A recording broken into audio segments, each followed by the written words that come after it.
बिस्मिल्लाहिर्रहमानिर्रहीम। अस्सलामु अलैकुम रहमतुल्लाहि वबरकातुहू। आज का ये वीडियो बहुत ज़्यादा गौर व फिक्र के बाद में और बहुत ज़्यादा सोच विचार के बाद में मैं शूट करने जा रहा हूँ। और पिछले कई दिनों से इसके ताल्लुक़ से मैं सोच रहा था कि इस तरह का वीडियो मैं बनाना चाहिए भी या नहीं बनाना चाहिए। लेकिन आज मैंने फिर एक फ़ैसला लिया कि इस तरह का वीडियो मुझे बनाना ही चाहिए।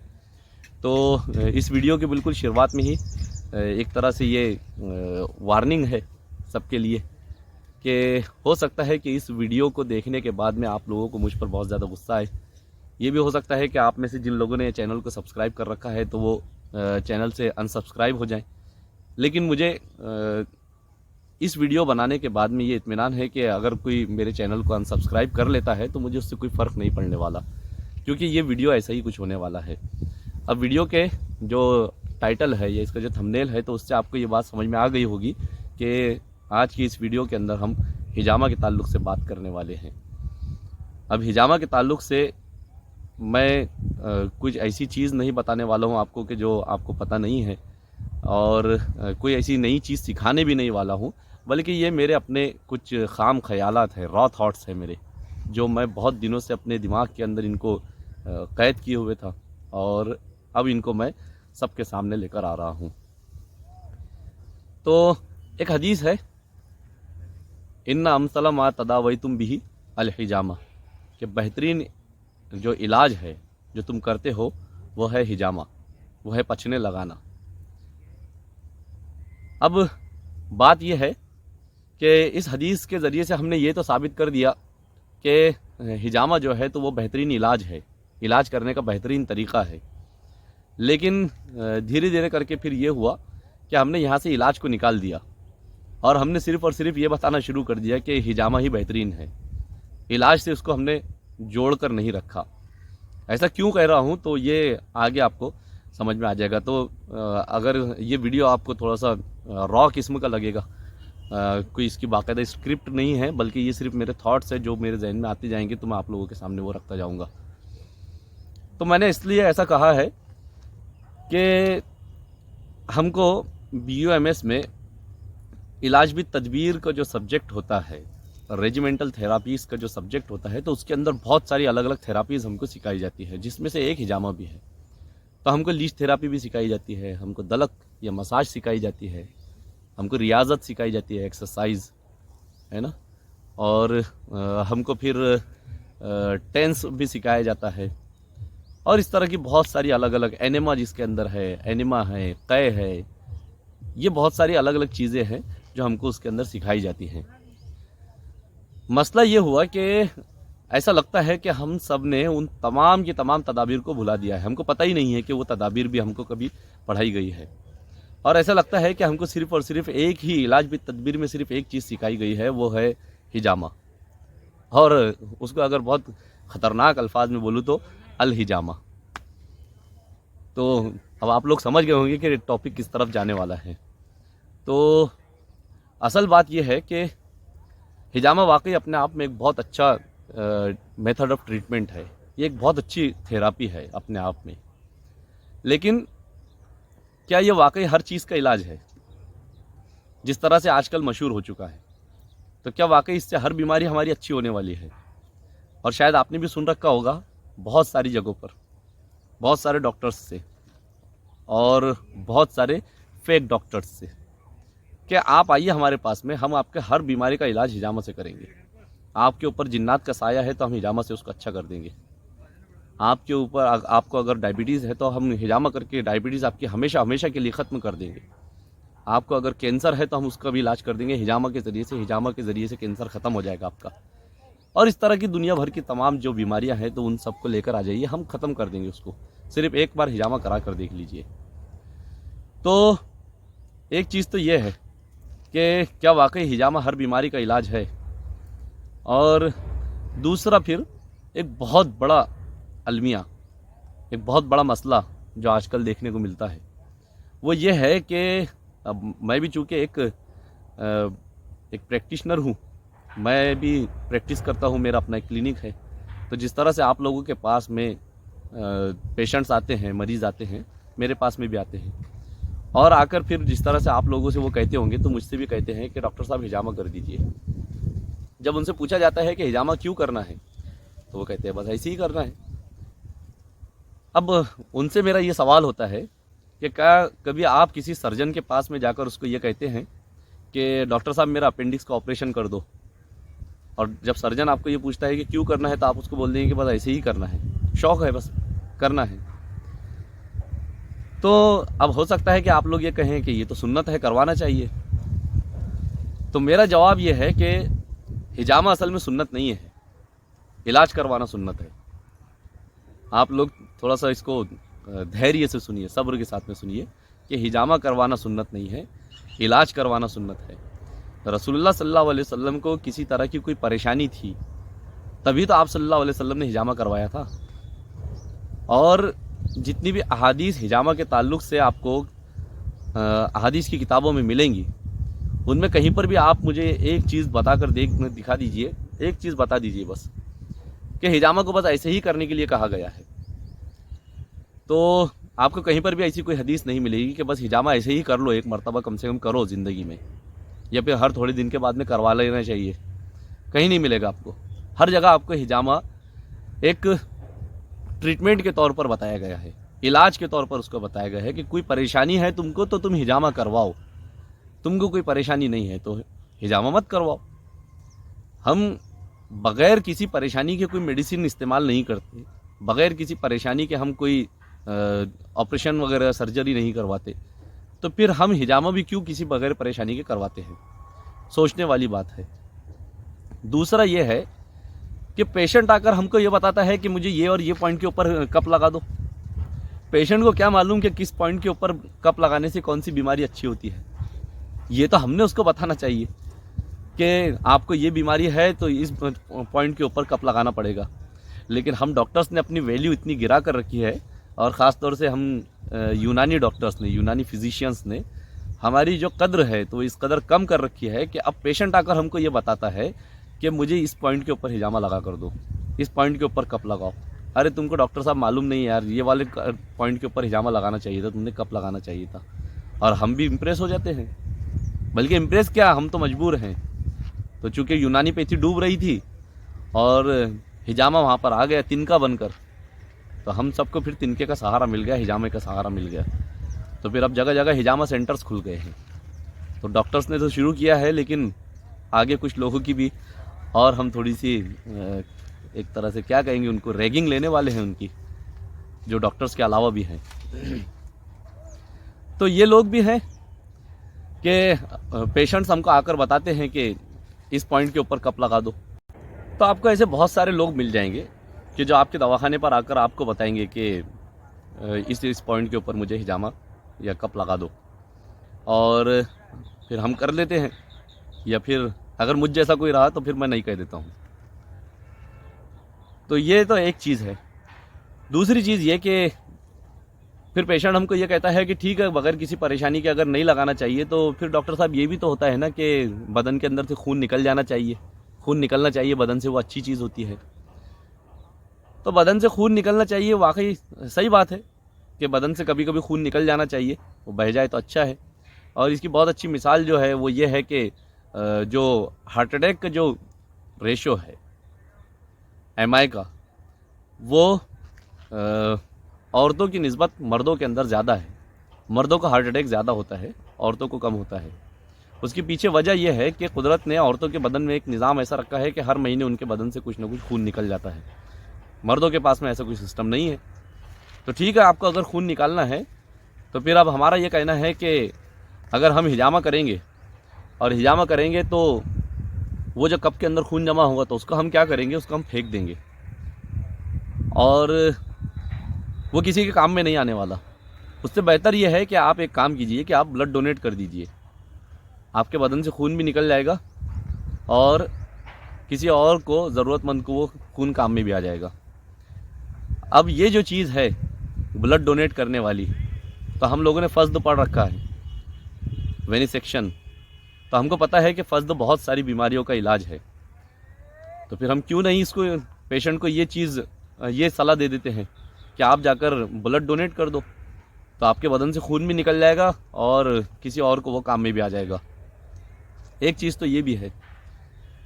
फिर एक चीज़ ये बताई गई है, आम तौर पर आम लोगों को ये चीज़ बताई गई है कि हिजामा के ज़रिए से गंदा खून निकलता है। मेरा आप लोगों से ये सवाल है कि वो जो कप है वो तो एक बेजान सी चीज़ है, उसको कैसे मालूम है कि वो सिर्फ जो सक कर रहा है तो वो गंदा ही खून सक कर रहा है, अच्छा खून बिल्कुल आ ही नहीं रहा उसके अंदर। अब इसका जवाब एक जो मेरे जहन में आया था वो ये था कि गंदा खून इसलिए कहा गया है उसको कि जिस जगह पर, मिसाल के तौर पर मेरे अगर यहाँ पर दर्द है, कोई तकलीफ़ है, यहाँ पर अगर गंदा मवाद जमा हो गया है, जो मर्ज़ पैदा करने वाला मवाद यहाँ पर जमा हो गया है, फासिद मादा यहाँ पर जमा हो गया है, तो अब मैं यहाँ पर अगर हिजामा करता हूँ तो फिर खून के साथ में वो फासिद मवाद भी यहाँ से निकल जाएगा, इसलिए उसको गंदा खून कहा गया है। लेकिन आप कहीं पर भी, अब जिस जगह पर फासिद मवाद जमा ही नहीं है तो उस जगह पर कैसे आप ये कह सकते हैं कि यहाँ से गंदा खून निकल रहा है। तो ये दूसरी एक ख़तरनाक चीज़ है कि जो आम लोगों को बताई गई है कि हिजामा के ज़रिए से सिर्फ गंदा खून निकलता है, अच्छा खून नहीं निकलता। ये एक दूसरी चीज़ है। तो ये मेडिकल फील्ड से रिलेटेड लोगों के लिए ये सब चीज़ें हैं कि आप ज़रा सोचिए कि हम हमारी पैथी को किस तरफ लेकर जा रहे हैं। कल को हमको अगर पेशेंट आकर ये बोलेगा कि डॉक्टर साहब मुझे बहुत ज़्यादा सर्दी हो चुकी है, एक काम करो कि सिर्फ डाइक्लो का एक इंजेक्शन लगा दो, मेरी सर्दी अच्छी हो जाएगी, तो फिर आपने वो भी लगा देना चाहिए उसको। या फिर इस तरह से और किसी चीज़ के ऊपर आप कयास कर लीजिए कि पेशेंट लेकर आएगा आपके पास में कोई बीमारी और वो आपको आकर बताया करेगा कि ये और ये दवा मुझे लिख कर दे दो, और आप लिख कर दे दिया कीजिए। फिर तो यही होने वाला है अगर हम इसी तरह से हिजामा को जिस तरह से अभी हम लेकर चल रहे हैं, अगर इसी तरह से लेकर चलेंगे तो आइंदा यही होने वाला है कि पेशेंट्स आकर हमको बताया करेंगे कि ये और ये दवा लिख कर दो, डॉक्टर तुम जो दवा लिख रहे हो ये गलत दवा है। तो इसको होने से रोकिए, सोचिए कि हम हमारी जो फील्ड है तो उसको कहाँ लेकर जा रहे हैं, किधर लेकर जा रहे हैं। अगली चीज़ जो मैं पहले बता रहा था कि उन लोगों के लिए है कि जो डॉक्टर्स नहीं हैं। आपको अगर कहीं से कुछ न्यूज़ वगैरह मालूम पड़ती रहती होगी और हम तक की भी बहुत सारी न्यूज़ पहुंचती रहती है, तो इस तरह के जो जाली हकीम हैं, जो अपने आप को हकीम बनाकर बैठ गए हैं, न जिनके पास में मेडिकल की कोई डिग्री है और ना ही फिर जिनके पास किसी मदरसे की सनद भी है, वो एक पर्टिकुलर एक हुलिया बनाकर बैठ गए हैं समाज में और उनको अब लोग हकीम कहते हैं। तो ऐसे लोगों ने हिजामा का बहुत ख़तरनाक कबाड़ा किया है। ये लफ्ज़ मैं बहुत सोच समझ कर इस्तेमाल कर रहा हूँ कि उन्होंने हिजामा का बहुत ख़तरनाक कबाड़ा किया है। तो ये तो ख़तरनाक चीज़ है कि आपको उस चीज़ के बारे में कुछ पता ही नहीं है, आप सिर्फ पैसा कमाना चाहते हैं और आपने शुरू कर दिया है सुन्नत के नाम पे हिजामा का धंधा। तो फिर इसको हम स्कैम और फ्रॉड नहीं कहेंगे तो क्या कहेंगे। और फिर ये जो चीज़ है कि हिजामा सुन्नत है, हिजामा सुन्नत है, तो इसके बारे में ये बात हम आपको बताना चाहते हैं कि सिर्फ हिजामा ही तो सुन्नत नहीं है, तहज्जुद में उठना भी तो सुन्नत है, 5 वक्त की नमाज़ें पढ़ना भी तो सुन्नत है, लोगों तक के दीन का पैगाम पहुंचाना भी सुन्नत है, लोगों को दावत देना भी सुन्नत है, उस दावत की राह में पत्थर खाना भी सुन्नत है। तो ये सुन्नतों के ऊपर हम अमल क्यों नहीं करते? हम तहज्जुद में क्यों नहीं उठकर बैठ जाते और तहज्जुद की नमाज़ क्यों नहीं पढ़ते? कभी लोगों को दावत क्यों नहीं देते? कभी पत्थर क्यों नहीं खाते?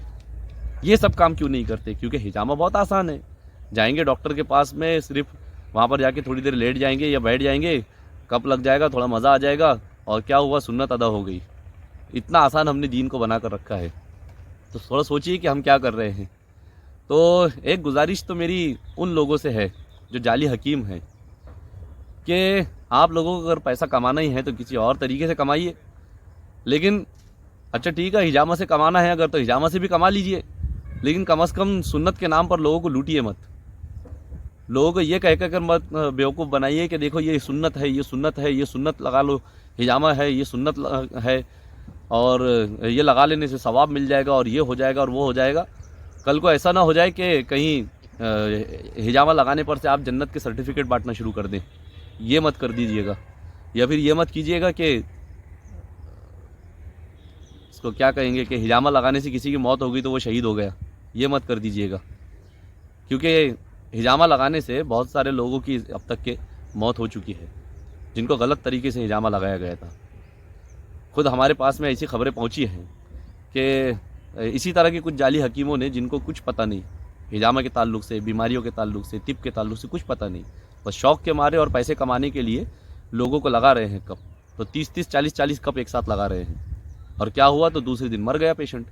तो अब उसके, आप तो कातिल हुए ना, आपने तो उसको कत्ल कर दिया, तो उसके कत्ल की जिम्मेदारी कौन लेगा?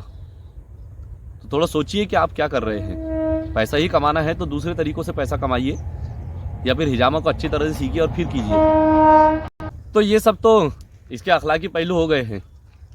अब दूसरा एक और पहलू इसका ये भी है कि हिजामा को हमने क्या बना कर रखा है, देखिए ज़रा। वो ये है कि बहुत सारे ऐसे डॉक्टर्स हैं, बहुत सारे, और इसमें ख़ास तौर से ऐसे जाली हकीम मौजूद है। जाली हकीम इसके अंदर ज़्यादा इन्वॉल्व है, कि जो ये काम कर रहे हैं वो ये है कि जैसे ही पेशेंट इनके पास में आया हिजामा के लिए, तो अब ये पेशेंट को सबसे पहले मशवरा देते हैं कि ठीक है, आप एक काम कीजिए कि जाइए वज़ू करके आइए। फिर वज़ू करने के बाद में ये आएंगे और उसको बताएंगे कि अब तुमको पहले हिजामा से पहले ये दुआ पढ़ना पड़ेगी, फिर हिजामा के दौरान तुमको ये दुआ पढ़ना पड़ेगी, फिर हिजामा के बाद में तुमको ये दुआ पढ़ना पड़ेगी, और मुझे ये और ये अस्कार करना पड़ेंगे, तब जाके हिजामा हमारा कामयाब होगा। और बावज़ू होना दोनों का बहुत ज़रूरी है, बग़ैर वज़ू के तो हिजामा हो ही नहीं सकता। तो ये चीज़ थोड़ा सोचने वाली है कि दुनिया भर के अंदर हज़ारों और लाखों ऑपरेशंस होते रहते हैं, और उसमें से अक्सर ऐसे ऑपरेशंस है कि जो गैर मुस्लिम करते हैं, गैर मुस्लिम डॉक्टर्स करते हैं, नॉन मुस्लिम डॉक्टर्स करते हैं। उनको आप क्या कहेंगे कि उनके जो ऑपरेशंस हैं तो वो क्या हो रहे हैं, वो क्या सबके सब फेल हो गए? और हिजामा एक ऐसी थेरापी है, एक ऐसी तदबीर है कि जो चाइना के अंदर बहुत ज़्यादा मशहूर है, और चाइना की जो आबादी है तो वो नॉन मुस्लिम आबादी वहाँ पर ज़्यादा है। वहाँ पर तो ज़्यादातर बौद्धिज़्म वाले पाए जाते हैं, बुद्धिज़्म वाले बौद्ध लोग वहाँ पर ज़्यादा पाए जाते हैं, जो बुद्ध मत को मानते हैं। तो फिर क्या वो लोग भी हिजामा करने से पहले से वज़ू करके आते होंगे? और जो अस्कार आप पढ़ाते हैं मरीज़ को और ख़ुद भी पढ़ते हैं, तो क्या वही अस्कार वो सब करते होंगे? तो सोचने वाली बात है कि ये क्या रूप हमने इसको देकर रखा है। आप हिजामा करिए, बिल्कुल करिए। जब पेशेंट आपके पास में आ रहा है किसी परेशानी को लेकर, कोई बीमारी लेकर, तो आप बिल्कुल उसका हिजामा कीजिए अगर उसको हिजामा की ज़रूरत है। लेकिन कम से कम इस तरह से उसको बेवकूफ़ तो मत बनाइए कि जब तक कि आप वज़ू नहीं करेंगे और ये दुआ नहीं पढ़ेंगे और मैं ये दुआ नहीं पढ़ूंगा तो उस वक्त तक कि हिजामा नहीं हो सकता। इस तरह से बेवकूफ़ मत बनाइए किसी को, और लोगों की जान के साथ में खेलिए मत। अगर आपको हिजामा करना आता है और पेशेंट को अगर हिजामा की ज़रूरत है तो आप बिल्कुल कीजिए, लेकिन अगर आपको हिजामा करना नहीं आता है तो पेशेंट की जान के साथ में मत खेलिए, वरना अगर उसकी जान को कोई नुकसान पहुंचता है तो आप उसके कातिल होंगे। ये कुछ बातें हैं जो मेरे जहन में चल रही हैं। तो अब इसके लिए ज़रूरी क्या है, वो ये है कि सबसे पहले तो जो ओरिजिनल डॉक्टर्स हैं, जो असली हकीम हैं, जिन्होंने वाकई BOMS किया है, सबसे पहला काम उनका है कि वो हिजामा की जो वैल्यू उन्होंने इस कदर गिरा दी है, तो अब वो उसको बढ़ाएं। जब पेशेंट आपके पास में आता है और वो आपको आके कहता है कि मुझे हिजामा कर दो और इस पॉइंट के ऊपर कर दो, तो आप उसको समझा दीजिए कि देखो तुमको हिजामा की ज़रूरत है ही नहीं, और अगर है ज़रूरत तो जिस पॉइंट पर तुम बता रहे हो उस पॉइंट पर नहीं लगेगा, बल्कि हम जो पॉइंट बता रहे हैं उस पॉइंट के ऊपर लगेगा। एक चीज़ तो ये है। दूसरा ये कि जो अवाम है, जो पब्लिक है, जो डॉक्टर्स के पास में अक्सर जाती है, तो उनको ये बात समझनी चाहिए कि आप जब बग़ैर किसी ज़रूरत के इंजेक्शन भी नहीं लेते तो फिर हिजामा क्यों करवा रहे हैं। अगर आपको किसी तरह की कोई परेशानी है तो डॉक्टर के पास में जाइए, डॉक्टर आपको बताएगा कि आपको क्या करना चाहिए। आप डॉक्टर को जाकर ये मत बोलिए कि मुझे हिजामा कर दो और इस पॉइंट के ऊपर कर दो। ये सब चीज़ें आपके लिए भी नुकसानदेह हैं, आपको इससे कोई फ़ायदा नहीं होने वाला। तो ये सब चीज़ें आप खुद भी सोचिए, और इसके ऊपर मैं भी बहुत कुछ अभी और सोच रहा हूँ। हो सकता है कि आगे और कुछ ख़यालात मेरे आते चले जाएं। तो इस तरह का ये सिर्फ़ एक रॉ कुछ थॉट्स मेरे थे, ख़ाम ख़यालात जिनको आप कह सकते हैं, कि जो हिजामा से रिलेटेड बहुत दिनों से चल रहे थे। इसके अंदर आपको शायद हो सकता है कुछ गुस्सा भी इसके अंदर नज़र आ जाए इसमें एक तरह की शर्मिंदगी भी है कि हमने अपनी फील्ड को क्या बना कर रख दिया है। इसका इलाज एक और ये है कि जितनी भी दूसरी जो थेरापीज़ हैं तो आप उनको भी तो कर सकते हैं, हिजामा भी कीजिए और ये भी कीजिए, तो पैसा तो उसमें भी है। अब मिसाल के तौर पर मेरे पास में ज़्यादा मैं जो थेरापी करता हूँ वो लीच थेरापी है, और यकीन जानिए कि लीच थेरापी के अंदर पैसा ज़्यादा है। अगर पैसा ही कमाना सब कुछ है तो लीच थेरापी के अंदर पैसा ज़्यादा है हिजामा के मुकाबले में। और ऐसा नहीं है कि बहुत इसके रिज़ल्ट्स वगैरह नहीं है, बल्कि रिज़ल्ट्स भी बहुत ज़बरदस्त हैं। तो आप दूसरी भी थेरापीज़ कीजिए, लेकर आइए, इंट्रोड्यूस करवाइए उनको। और कोई मना नहीं करता, लीच थेरापी को भी कभी कोई मना नहीं करता। तो दूसरी भी आप तदाबीर इख्तियार कीजिए, दूसरी भी चीज़ें कीजिए, और देखिए कि फिर कैसे ये जितना भी जो एक तरह का पूरा स्कैम फैल चुका है पूरे ज़माने भर के अंदर, देखिए वो कैसे ख़त्म होता है। तो लेकिन असल चीज़ वही है कि जो यूनानी डॉक्टर्स हैं तो उन्हें ये बात समझ में आ जानी चाहिए कि हमने जब हमारी पैथी की और हिजामा की जो वैल्यू हमने खुद गिरा दी है, तो उसका जो नाजायज़ फ़ायदा है तो वो किस तरह से जो जाली हकीम हैं तो उन लोगों ने उठा लिया है। तो आप भी सोचिए, मैं भी सोचता हूँ, और सब मिलकर इंशाअल्लाह हमारी पैथी को ऊपर उठाने के लिए कुछ कोशिश करते हैं। अगले वीडियो में आपसे मुलाकात होगी। अस्सलाम वालेकुम रहमतुल्लाहि व बरकातुहू।